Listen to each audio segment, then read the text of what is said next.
Добрий день, я вітаю всіх. Good afternoon. Thanks everybody who joined us. Ukrainian Media Center Ukrinform continues its operation. It's day 237 of heroic resistance of the Ukrainian people against full-scale aggression, and we will talk about the consequences of the damages inflicted on our country within the last 24 hours.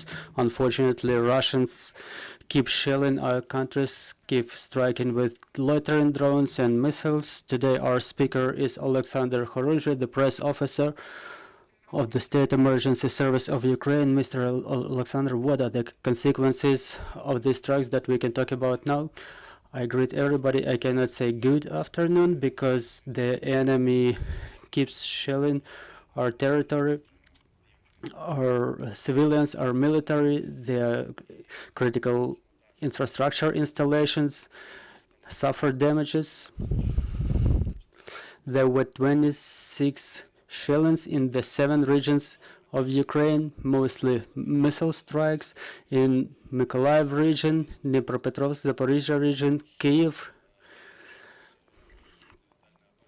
There were also loitering drone strikes in Dnipropetrovsk, Zhytomyr and Zaporizhzhia regions. Donetsk and Kharkiv regions were under shellings too.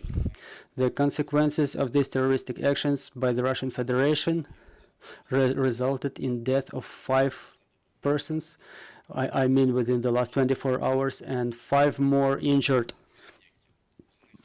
14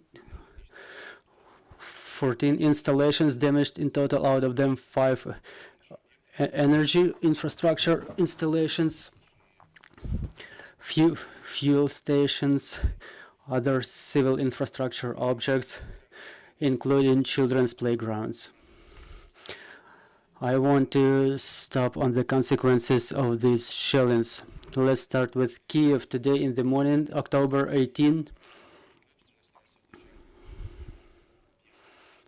one of the critical energy infrastructure object suffered damage due to missile strike with further fire, which was further localized by a unit of a State Emergency Service of Ukraine. The area of fire was around 1,400 square meters.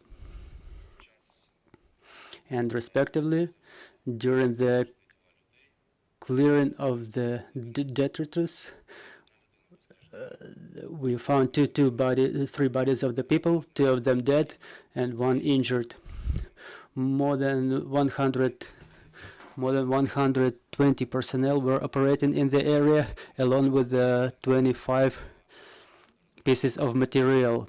The work is still in progress there. The debris is being cleared in the area. In other region, it's Dnipropetrovsk region, specifically the city of Dnipro, suffered 3 missile strikes in the morning. Again, they were targeted at the objects of critical infrastructure with further fires. In 2 of them, the fire was extinguished for the time being. The strikes resulted in the disconnection of certain districts of Dnipro from electricity supply, along with Sinelnikovo, Vasilkivsky and Rozdory towns. And another place targeted today by a loitering drone was in the city of Kryvyi Rih. Fortunately, there were no damage and no casualties. I want to also mention the damage inflicted on 16 multi-story buildings in Dnipro. Now the personnel of the emergency service is investigating the sites to help the people. The next region under strike was Zaporizhzhia region. The missile strike hit the vegetable base.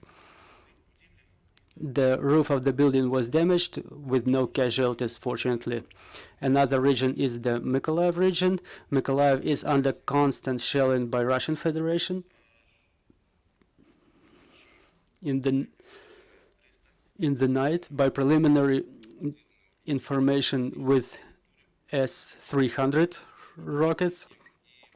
An object of critical infrastructure was targeted, and one of the Mykolaiv districts was disconnected from electricity supply, and there was another strike after an hour, which targeted the multi-story residential buildings, pump station, and other civil infrastructure objects, which resulted in the death of one person. The units of State Emergency Service was clearing the area, clearing the debris and extinguishing the fire in the area. The next region is Zhytomyr region. There were 2 strikes with loitering drones in the morning, which targeted the objects of energy infrastructure. The water and electricity supply in the city and region is unstable. The strike resulted in fire, which was extinguished by more than 20 rescue personnel was involved in extinguishing of the fire. Also, we have Donetsk region suffering multiple damage, specifically in the town of Kurakhova. An object of energy infrastructure was targeted, and the water and electricity supply is unstable in the area. We have information on the we don't have yet information on the casualties. So these are the consequences of the strikes within the last 24 hours. I need to mention that we have the rescue personnel operating in all the areas and all the damaged sites. We have 24 generators connected to the social objects like hospitals and other objects of civil infrastructure. Mr. Oleksandr, what are the consequences of yesterday's strikes on the capital by the loitering drones? Are the rescue works still in progress, or are they over? The works are almost over. I need to remind you that we had a number of strikes on the capital yesterday. There was an administrative building in Shevchenkivsky district, the fire on the 10th floor, with the partial destruction of the 8th to 10th floor. No casualties on this installation. Another fire erupted on the roof of the 10-story office building, which was extinguished. And everybody knows this case in the Shevchenkivsky district. There was a missile strike on the residential building. The floors from 1 to 4th were destroyed, with a number of fire sites which were extinguished. The rescuers saved 24 people. We have 5 key casualties, out of which 2 are the rescue personnel. We deblocked the bodies of 4 people. We have 5 victims there, of which 3 were women.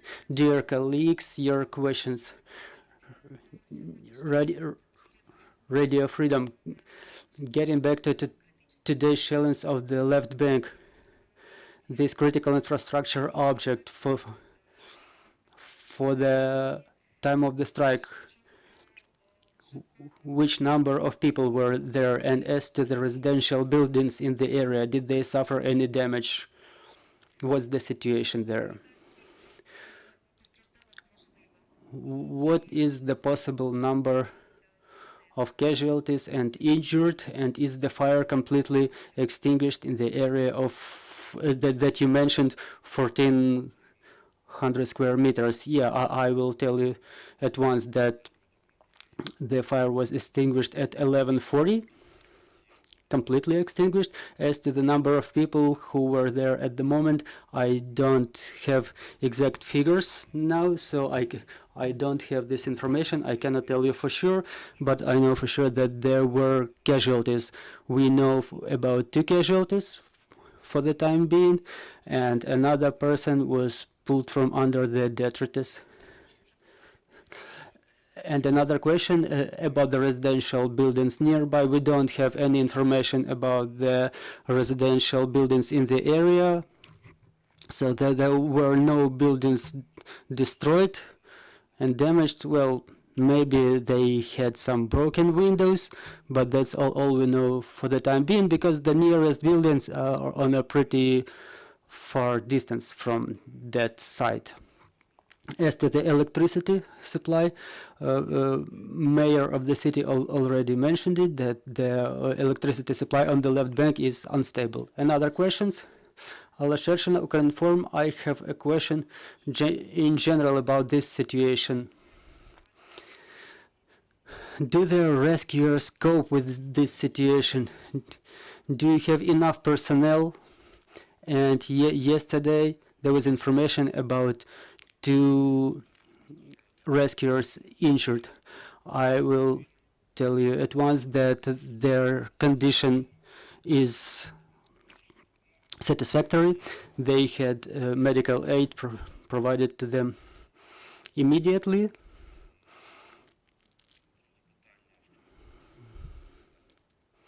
Please remind me the second question.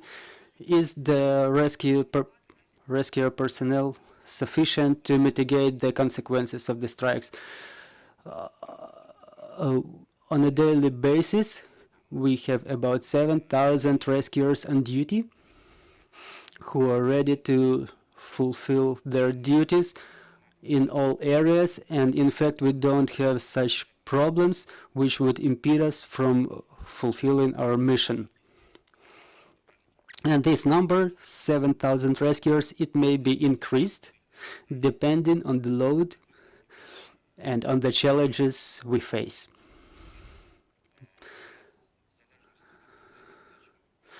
Besides, depending on the tasks that we face, for example, in Kharkiv region, there was a joint unit engaged in rebuilding the infrastructure. So the unit comprised rescuers specializing in different fields like demining, reconstruction works, rescuing works, engineering works, and so on and so forth. And I want to tell you that we are ready for any challenges. We are not scared.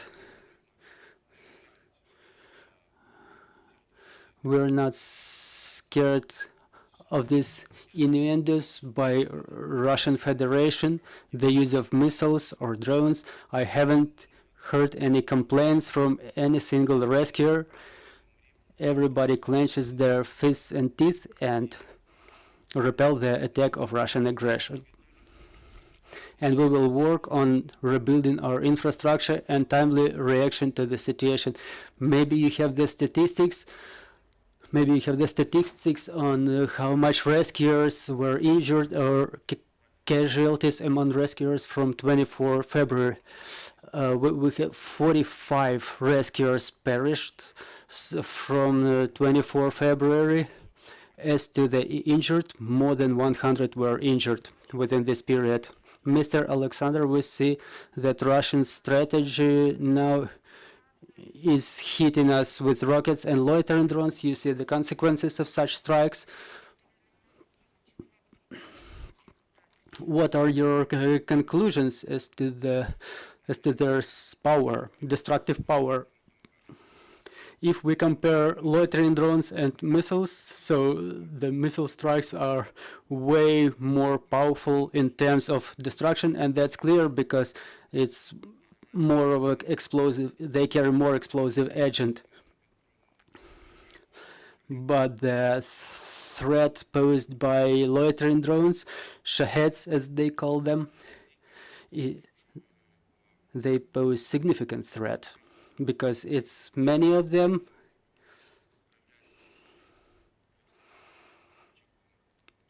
They show themselves in unexpected areas, so we can say that their destructive potential is way lower, but they compensated with numbers, so we have to react to both to missile strikes and to drone strikes at the same time.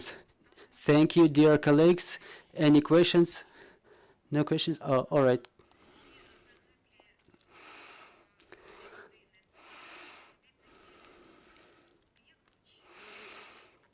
Those two who perished today, are they the workers of this critical infrastructure installation? Yes, yes, they are.